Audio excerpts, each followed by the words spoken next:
Hola a todos, bienvenidos a un nuevo episodio de Entiende la economía.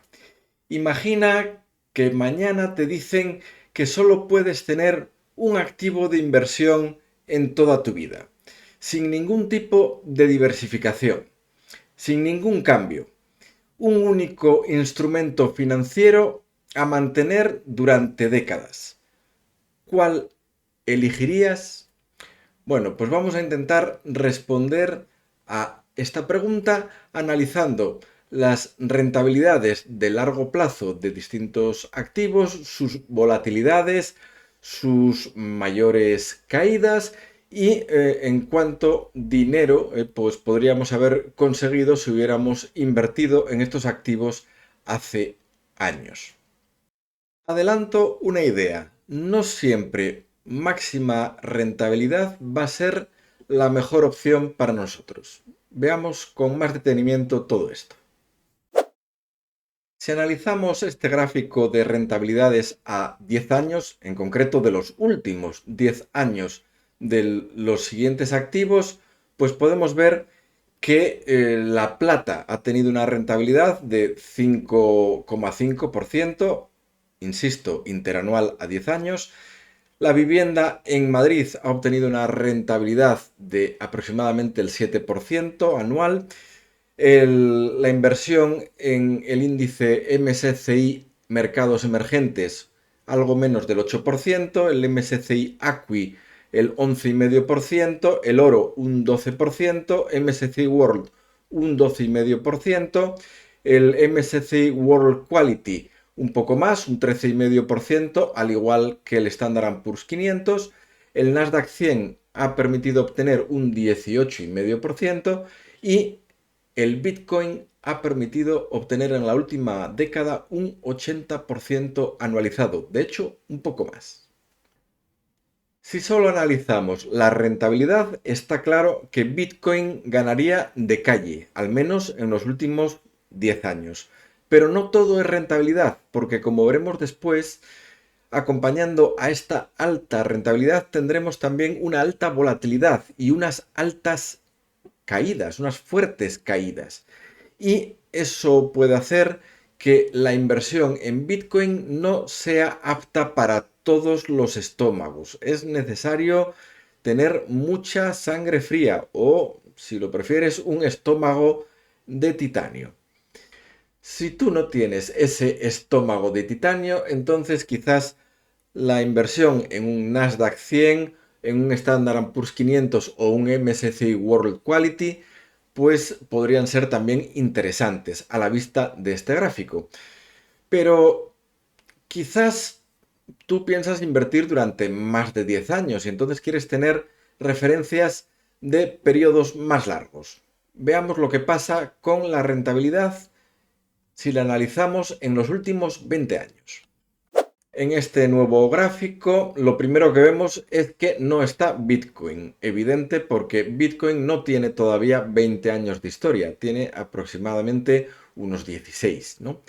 Entonces, lo hemos sacado de la gráfica y teniendo en cuenta la rentabilidad de los últimos 20 años, los mejores activos relativamente accesibles por todo el mundo serían el Nasdaq 100 con una rentabilidad del 15%, el MSCI World Quality un 11%, el Standard Poor's 500 un 10%, MSCI Emerging Markets un 9%, el MSCI World un poquito menos, el oro un 8,5%, igual que el MSCI ACWI, la plata un 4% y la vivienda en Madrid un 3,5%. Bueno, esto merece varios comentarios. Lo primero, esa vivienda en Madrid, hay que tener en cuenta que en estos 20 años, pues tuvo que comerse la crisis que vino desde el 2008 hasta el 2012 aproximadamente y que hizo que los precios tardaran casi una década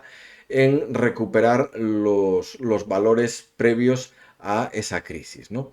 Esto estaría penalizando sin duda esa inversión en vivienda. Por otra parte, hay que tener en cuenta que esta rentabilidad en vivienda solo está considerando la rentabilidad por revalorización. Es decir, si tú además alquilaras la vivienda, está claro que podrías conseguir algo más de ese 3,5%. Pero también es cierto que no estamos considerando gastos, desde los gastos de hipoteca, gastos notariales, impuestos por tener ese piso, en fin, esa vivienda. En definitiva, que la cosa es un poco más complicada que ese número así tan seco del 3,5%. De nuevo, pues podemos ver cómo vamos, tenemos muy buena rentabilidad tanto en el Nasdaq 100 como en el MSCI World Quality y bastante buena en el Standard Poor's 500. En todos los cálculos de rentabilidad se ha supuesto que las ganancias se reinvierten, es decir, no hay dividendos repartidos, sino acumulados. Veamos ahora la volatilidad de estos activos en los últimos 10 años. Bueno, lo primero, vamos a intentar describir qué es esto de la volatilidad. Imagínate que quieres hacer un viaje de Alicante, 0 metros de altitud, hasta Madrid, unos 650 metros de altitud. Bueno, pues tienes dos posibilidades, imaginarias, al menos una de ellas. La posibilidad imaginaria es que pudieras ir por una carretera que tuviera una pendiente constante desde que sales de Alicante hasta que llegas a Madrid. Sería una pendiente muy suave, pero que te permitiría ir ganando altitud a el ritmo adecuado. La otra posibilidad, el otro camino, sería una carretera que te permitiera llegar al mismo destino, pero te ibas a encontrar grandes puertos de montaña, grandes valles, dificultades orográficas diversas, paso por puentes, etc. Al final también llegarías a Madrid, pero habrías tenido muchas subidas y bajadas durante el trayecto. Pues esto que acabamos de explicar sería la diferencia entre una baja volatilidad, es decir, un viaje tranquilo, calmado, y una alta volatilidad, es decir, un viaje con más sobresaltos, más esfuerzo, más sudores y seguramente también más miedos. Bueno, el índice de volatilidad nos dice más o menos cuánto cabe que nos desviemos repetidamente de el valor medio, de la tendencia media que tiene el activo. En el caso de la vivienda en Madrid, este índice de volatilidad se mueve en el entorno del 6% y sería, por tanto, de los que tenemos en esta gráfica, el activo con menos volatilidad, el que nos daría menos sobresaltos en el precio. El MSCI ACWI, el oro y el MSCI World están los tres aproximadamente entre el 14 y el 15% de índice de volatilidad, que podemos considerarla todavía relativamente baja. El Standard Poor's 500 y el MSCI World Quality tendrían aproximadamente un punto más de volatilidad, también bastante asumible. Donde empieza ya a subir un poco más seriamente la volatilidad es al llegar al Nasdaq 100. En el Nasdaq 100 ya tenemos volatilidades por encima del 20%. La plata nos pone en volatilidades próximas al 30%. Y Bitcoin tendría volatilidades próximas al 70%. Otra característica importante que tenemos que analizar en nuestro activo a escoger es el drawdown, es decir, cuando estos activos caen, ¿cuánto caen en porcentaje respecto al máximo anterior antes de volver a subir y superar a dicho máximo? Bueno, pues haciendo ese tipo de análisis, los activos en los que las caídas que puedes tener son menos pronunciadas sería el oro y la vivienda. Un poco más de drawdown, pero también bastante asumible por comparación, sería el del índice MSCI World Quality.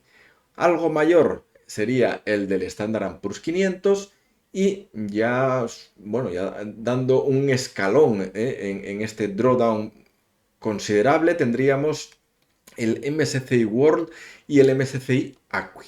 Todavía mayores son estas caídas en el caso del MSCI Emerging Markets y la plata. La plata, ya lo habíamos mencionado antes, es muy, muy volátil. El Nasdaq 100 y el Bitcoin tendrían también drawdowns por encima incluso del 80%. Fijaos que no solo Bitcoin, también el Nasdaq. Esta gráfica lo que nos está diciendo claramente es, mira, si tú no te consideras capacitado para poder aguantar caídas por encima del 60% de lo que has invertido, si crees que en ese momento te puede entrar el pánico y mal vender, pues entonces no te metas en activos como la plata, el Nasdaq o Bitcoin. Sería más aconsejable el que estuvieras invertido en activos pues como el MSCI World Quality o el oro o incluso el Standard Poor's 500. Eso es lo que nos dice esta gráfica. Ahora bien, si crees que puedes soportar estas caídas tan brutales, fíjate que el Bitcoin ha tenido caídas del 93%, es decir, que si habías invertido 100.000 euros, por decir algo, durante algún tiempo en los 10 años siguientes, esos 100.000 euros valieron 7.000 nada más.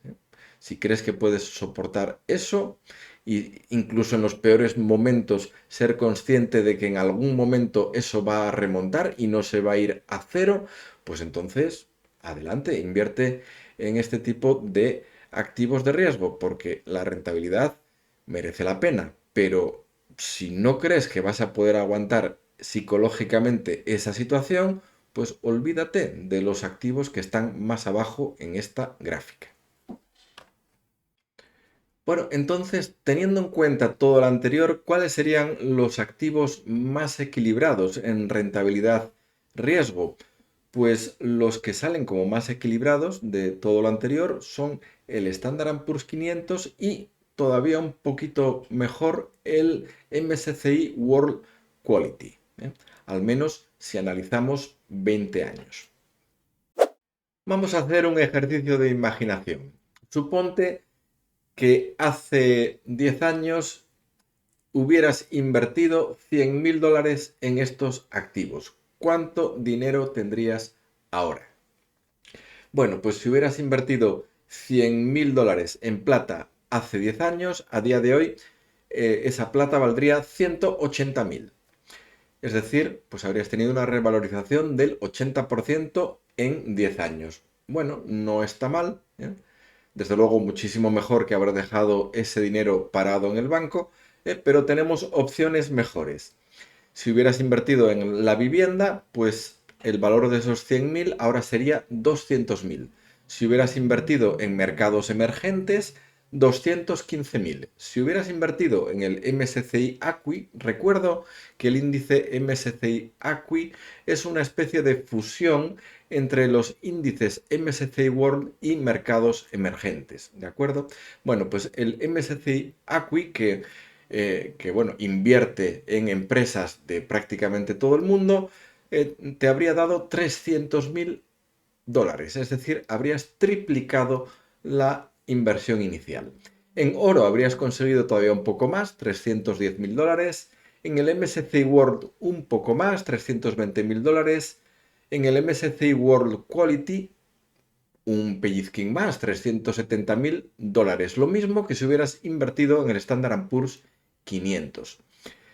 Si la inversión hubiera sido en el Nasdaq, tendrías ahora más de $500.000, 550.000 para ser exactos, Y como veis en la gráfica de la imagen, lo que destroza totalmente las escalas es Bitcoin. Si hubieras metido esos 100.000 euros en Bitcoin, a día de hoy, 100.000 euros, no, perdón, 100.000 dólares, pues a día de hoy tendrías unos 40 millones de dólares.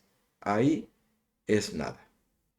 Insisto, dirás tú, bueno, entonces, ¿por qué no hay muchos millonarios que se hayan hecho ricos con Bitcoin? Bueno, pues porque hace falta tener tanto convencimiento en el activo que no dudes cuando ves esas fortísimas caídas de las que hemos hablado antes. Y como eso no es algo que pueda hacer todo el mundo, pues ahí tienes la respuesta de por qué no todo el mundo que invierte en Bitcoin se hace rico. Así pues, la conclusión, si yo quisiera invertir sin demasiados sobresaltos y con un horizonte temporal de 10 años o más, personalmente yo invertiría en el MSCI World Quality, ¿vale? Pero estamos hablando de un solo activo. Afortunadamente tenemos en la realidad la posibilidad de diversificar, lo cual pues permite llegar a una cesta que equilibre todas estas características un poco más a nuestro gusto. Me despido no sin antes recordar que todo lo dicho en este vídeo no constituye una recomendación de inversión. Yo no conozco el estado de tus finanzas ni tampoco conozco tu psicología, por tanto no puedo ponerme en tu lugar. Dicho esto, si te ha gustado el vídeo, te agradecería que le dieras un like o mejor aún que te suscribas si no lo has hecho ya. Además de suscribirte, dale al botón de la campanita y así YouTube te recordará cuando publico nuevos vídeos. Nos vemos la semana que viene si tú quieres. Adiós.